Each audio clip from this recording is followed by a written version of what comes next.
só dizer, é porque tudo o que nós dissemos até agora aqui é verdade, mas se tomarmos a parte pelo todo, é tudo mentira. Não é? Por exemplo, quando se diz, e aqui o Carrilho da Graça disse muito bem, que as cidades têm poluições, mas a cidade não é uma abstração.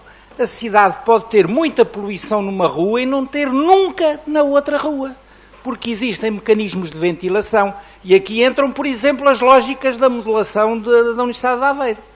Mas, quer dizer, não tanto numa questão de fazer o diagnóstico, etc., mas no sentido de responder à cidade. Mas por isso é preciso que a cidade tenha esse interesse.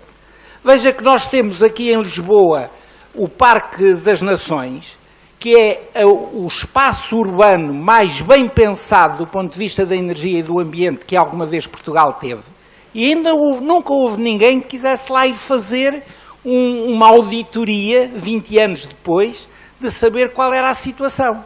Porque depois aconteceram muitas coisas, aconteceram corridas à construção, desenfreada, mudaram-se os próprios planos de construção, pondo os edifícios ao contrário, etc, etc. Portanto, nós, no fundo, o conhecimento temos, não o temos é ordenado, não é? E a ordenação aqui só vem dos entes políticos, não é? Portanto, a ciência, nós estamos a repetir, andamos a repetir, cada um vai fazendo a sua coisinha, não é? Mas não é assim que se resolve o problema da ciência, Sra. Secretária de Estado. Não é assim, com todo o respeito, não é?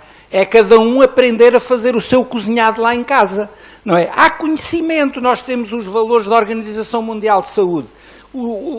A política nacional aprova determinados limites, impõe determinados limites, mas, por exemplo, a primeira legislação que houve em Portugal sobre a qualidade do ar exterior, fui eu que tive a honra de a redigir em 1980, era primeiro-ministro o Dr. Sá Carneiro.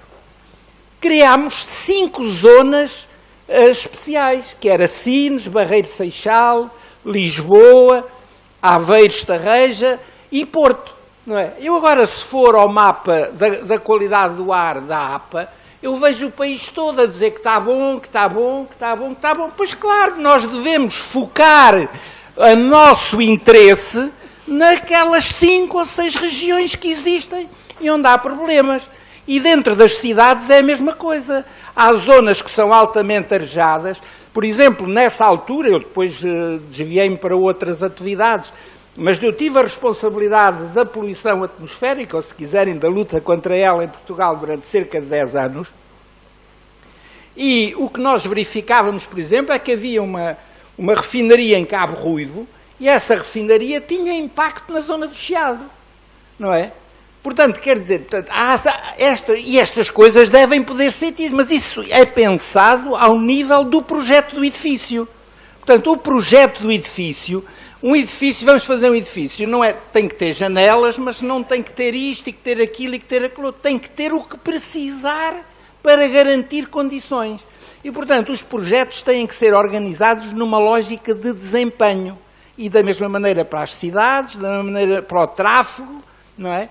Portanto, eu penso que há aqui um problema, nós fazemos muita legislação, eu também já tive o privilégio de fazer alguma, nós fazemos muita legislação, mas temos muita dificuldade em trabalhar, e por isso eu estou ansioso por ouvir as pessoas da geografia, etc., nós temos muita dificuldade em trabalhar de uma forma coordenada. Portanto, eu penso que este problema é importante. Agora, em relação à ventilação, a ventilação natural pode ser suficiente ou não.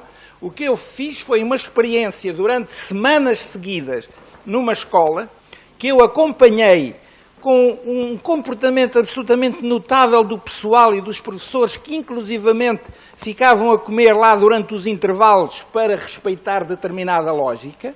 Não é? E o que é que nós verificávamos? Verificávamos isso, que uma lógica de abertura das janelas permitia que o CO2 ficasse abaixo dos 1500 ppm.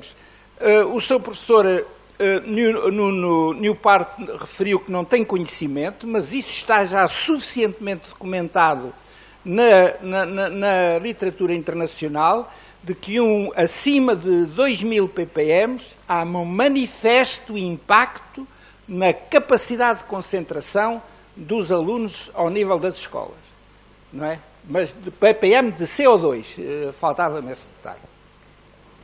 Muito obrigada. Eu se calhar pedia mesmo agora para as pessoas